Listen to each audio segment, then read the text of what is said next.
Hello बच्चों, बेटा last video में प्रोजेक्टाइल स्टार्ट किया था हमने और हमने टाइम ऑफ फ्लाइट और हॉरिजॉन्टल रेंज फाइंड आउट की थी उसकी।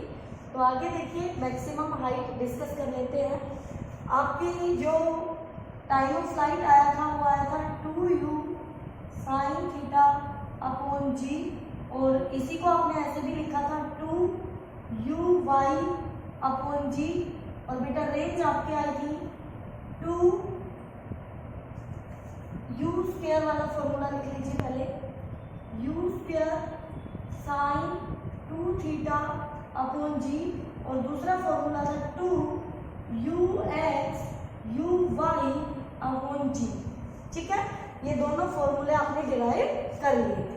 ओके, अब हम मैक्सिमम हाइट की बात करेंगे। मैक्सिमम हाइट ये है बेटा, आप सामने फिगर में देख रहे हैं, this is the maximum height attend by the projectile. Okay, तो इसको फाइंड आउट करने के लिए हम मोशन किस में देखेंगे, वाई डायरेक्शन में देखेंगे। तो हमने ये पॉइंट ओ लिया था, इस पॉइंट को ए नाम दिया था और इसको बी नाम दिया था। ठीक है, तो मैं यहाँ पर इक्वेशन लिखूंगी ओ से ए तक के लिए। ठीक है बेटा, वाई डायरेक्शन में। तो बताइए बच्चों, v square minus u square equal to 2as, ये इक्वेशन है आपकी। अब ये इक्वेशन जर्नल है आपकी। अगर आप 2 इंडिपेंडेंट डायरेक्शंस में देख रहे हैं बेटा, तो आप जिस डायरेक्शन में देखें उसका वही कंपोनेंट। तो हम y में देख रहे हैं तो ये y आ रहा है। ठीक है, अब बताइए vy, अब यहाँ पर जो vy होगा this is the vx which is equal to u cos theta, क्योंकि आपको याद होगा हॉरिजॉन्टल कंपोनेंट जो है प्रोजेक्टाइल का वो सेम रहता है, कांस्टेंट रहता है, क्योंकि हॉरिजॉन्टल डायरेक्शन में कोई एक्सेलरेशन एक्ट नहीं कर रहा है। ओके बेटा, तो यहाँ पर vx तो आ गया और vy मैक्सिमम हाइट पे कितना था, 0। तो बताओ बेटा 0 माइनस uy कितना है, u square sine square theta equal to 2ay minus g. S की वैल्यू कितनी बेटा, h अबव है आपका इनिशियल और फाइनल के बीच में, जो ये इनिशियल और फाइनल, तो h ये आपका h आ गया। ठीक है, तो दोनों तरफ देखिए u square sine square theta equal to minus 2gh, minus से माइनस गया बेटा और h इक्वल टू आ गया है u square sine square theta by 2g। This is the maximum height attend by the projectile.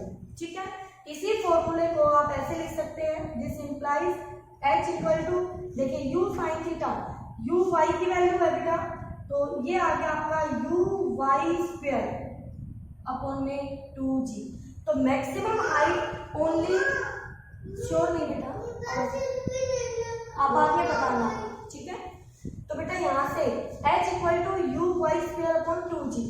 तो बताइए जो आपकी मैक्सिमम हाइट है, क्या वो इस बात पे डिपेंड करेगी कि उसका जो y कंपोनेंट है इनिशियल वेलोसिटी का वो कितना है। ठीक है, क्योंकि g तो कांस्टेंट है बच्चों। ओके, तो ये थी मैक्सिमम हाइट। ठीक है बेटा, अब आता है वेरी इंपॉर्टेंट, हम r पे चलते हैं वापस। r हॉरिजॉन्टल रेंज आ गई थी आपके पास, u square sine 2 theta upon g for r maximum. क्या साइन थीटा को मैक्सिमम होना पड़ेगा, तो बोलिए बेटा एंगल निकालते हैं कि कितने एंगल पर r मैक्सिमम होगा। तो बताइए for maximum r sine theta 2 theta should be maximum. तो बच्चों ये मैक्सिमम कितना होता है, 1 होता है। तो बताइए साइन 2 थीटा इक्वल टू, क्या साइन 1 कितने पे होता है, 90 डिग्री पे होता है। तो यहाँ से 2 थीटा इक्वल टू कितना आ गया बेटा जी, 90। तो थीटा इक्वल टू कितना आ गया बच्चों, 45 डिग्री। इसका मतलब ये हुआ कि कोई भी पार्टिकल अगर 45 डिग्री एंगल पर प्रोजेक्ट किया जाएगा फॉर ए पर्टिकुलर वेलोसिटी से, तो वो उसकी मैक्सिमम रेंज होगी उस एंगल पर पार्टिकल की, उस वेलोसिटी से।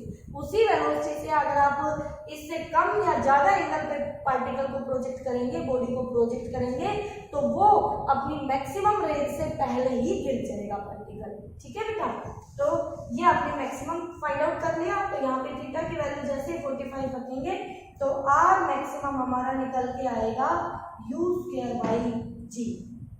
This is the r maximum. बोलो बेटा, क्लियर है? ओके, अब हम रिलेशन फाइंड आउट करेंगे। किस किस के बीच करेंगे?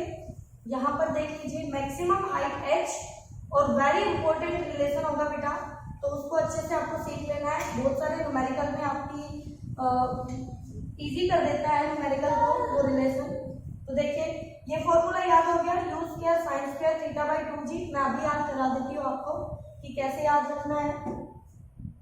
देखिए, आपकी हम रिलेशन डिस्कस कर रहे हैं, relation between r and h। Okay, ठीक है, तो r लिखिए u square sine 2 theta upon g। h लिखिए बेटा u square sine square theta by 2g। ठीक है बच्चों, अब दोनों को डिवाइड कर लो, r by h equal to, यहां से भी डिवाइड कर लो, u square sine 2 theta upon g, और ये पलट जाएगा 2g upon u square sine square theta. अब यहाँ से g से g कैंसिल, u स्क्वायर से u स्क्वायर कैंसिल, और ध्यान से अगर देखें तो इस फॉर्मूले की जगह लिखा जाएगा 2 साइन थीटा कोस थीटा। ठीक है, और फिर एक साइन थीटा इस साइन थीटा को एक पावर को कैंसिल करेगा, तो r by h equal to बचेगा 2a 4 कोस अपॉन में एक साइन थीटा यहाँ बचेगा। ठीक है, तो यहाँ से h उधर ले जाओ और 4 को इधर ही रहने दो, और साइन अपॉन कोस, तो यहाँ कोट लिखने की बजाय इसको इधर ले आते हैं, तो ये ऐसे लिखेंगे, ध्यान से देखना, r साइन और कोस को इधर ले आए और 4 को ऐसे ही रखा और 4 के साथ h को ले गए। ठीक है, तो ये बन गया r tan theta equal to 4h। Okay, तो आप सोच रहे होंगे मैडम स्माइल क्यों कर रही है, क्योंकि यहाँ पे याद रखने की जो ट्रिक है वो कुछ इसी तरह की है कि आप इसको कैसे ध्यान रखें, रवीना टंडन चार्मिंग है। ठीक है, तो आप कभी इस फॉर्मूले को भूलोगे नहीं, एमसीक्यू में पूछा जाता है बेटा। ओके, ये समर डिस्टर्ब कर रहा है बच्चों, तो एमसीक्यू में पूछा जाता है, आप इसको ध्यान रखें। भाई इसको आप ऐसे भी याद रख सकते हैं, रतन चोर है, लेकिन उससे अच्छा ये लगेगा कि रवीना टंडन चार्मिंग है। ठीक है, तो r tan theta equal to 4h, तो बेटा आप इसको ध्यान रखें, याद रखें। तो ये रिलेशन बहुत बार पूछा जाता है। अगर किसी केस में मान लो आपको एंगल ऑफ प्रोजेक्टाइल दे दिया, ठीक है, रेंज दे दी, मैक्सिमम हाइट पूछ ली, तो आप क्या करोगे, इन फॉर्मूलों की तरफ भागोगे नहीं, आप सीधा लिखो, आपको ये रिलेशन पता है, तब सीधा h निकाल सकते हैं। ठीक है, तो वेरी इंपॉर्टेंट रिलेशन है ये हमारा। ओके बेटा, अब जो नेक्स्ट टॉपिक में डिस्कस करने जा रहे हो वो भी आपका इंपॉर्टेंट है, और किसी भी न्यूमेरिकल के साथ वो 1 या 2 मार्क्स में ऐड कर दिया जाता है। ठीक है बेटा, तो ध्यान से देखना क्या है, हमें फाइंड आउट करना है कि 2 डिफरेंट एंगल्स पर रेंज सेम मिलती है, और same horizontal range we have 2 different angles। ठीक है, 2 अलग अलग एंगल पर हमें रेंज क्या मिलेगी बच्चों, सेम मिलेगी। कैसे मिलेगी, रेंज का फॉर्मूला सभी को पता है, u square sine 2 theta upon g। याद हो गया होगा बेटा, कितनी बार लिख चुकी हूं मैं। चलो फटाफट प्रोजेक्टाइल ड्रॉ कर लेते हैं, x y।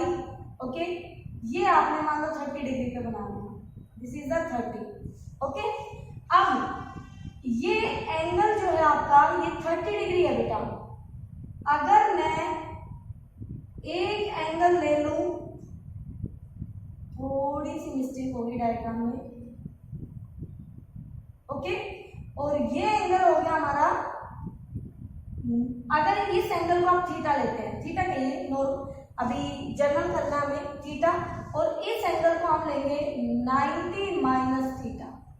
ओके, अब चेक करते हैं, तो for theta angle, for theta आपने r1 लिख लिया। ओके, ओके, इक्वेशन 1 मान लेना। फॉर 90 माइनस थीटा, आप R2 निकालो बेटा, u स्क्वायर साइन 2 और 90 माइनस थीटा, तो 90 माइनस थीटा, ठीक है, अपॉन में जी। तो नहीं समझ, वहां बैठो थोड़ी देर। R2 इक्वल टू हो गया u square sine 180 minus 2 theta by g. बेटा 2 अंदर जाएगा तो 180 माइनस 2 थीटा बनेगा ना। अब देखो 180 पे साइन साइन रहेगा, नो चेंज, तो यहाँ से क्या बन जाएगा, R2 बन गया है u स्क्वायर साइन, और साइन साइन है 2 थीटा अपॉन जी। अगर इक्वेशन 1 और 2 को कंपेयर करते हैं हम, इक्वेशन 1 और 2 को हम कंपेयर करते हैं तो हमें क्या मिला, from equation 1 and 2 R1 equal to आया R2 के, किसके इक्वल आया बच्चों, R1 इक्वल टू R2 के आया, ठीक है। इसका मतलब एंगल चाहे थीटा हो या 90 minus theta with x axis, ठीक है, तो दोनों एंगल पर रेंज क्या आएगी आपकी, सेम आएगी। देखिए ध्यान से, थीटा पे भी उतनी आई और 90 माइनस थीटा पे भी उतनी आई। इसका मतलब अगर एक एंगल आपका 30 डिग्री है तो दूसरा एंगल 60 होगा जिसपे रेंज सेम मिलेगी। एक एंगल 15 डिग्री है तो दूसरा 75 होगा जिसपे रेंज सेम होगी। अगर 45 पे आप थ्रो करते हैं तो रेंज आपकी मैक्सिमम आएगी। क्या आएगी बेटा, मैक्सिमम आएगी, ठीक है। 45 से कम या ज्यादा करेंगे तो रेंज आपकी कम हो जाएगी। यानी यहाँ मैं एग्जैक्टली बीच में अगर थ्रो करती हूँ इसको 45 डिग्री एंगल पे, तो ये पार्टिकल कुछ इस तरह से आगे जाएगा, तो ये आपका एंगल 45 डिग्री बनेगा जिसपे उसकी मैक्सिमम रेंज होती है। तो उससे एंगल ज्यादा और उससे कम पे आपकी रेंज क्या होगी, कम आएगी मैक्सिमम रेंज से। ओके बेटा, इसको अच्छे से पढ़ना है, रिलेशन आपको लिख लिख के देखना है, फॉर्मूले लिख लिख के देखने हैं, क्योंकि अगर आप इनकी प्रैक्टिस नहीं करेंगे तो ये फॉर्मूले आपको याद भी नहीं होंगे बेटा। और फिर न्यूमेरिकल में आप इनको अप्लाई, फिर आप बार बार अपनी नोटबुक में देखेंगे और फिर न्यूमेरिकल में पुट करेंगे, फिर आपसे ये सोल्व होगा, ठीक है। तो इसको आपको अच्छे से करना है।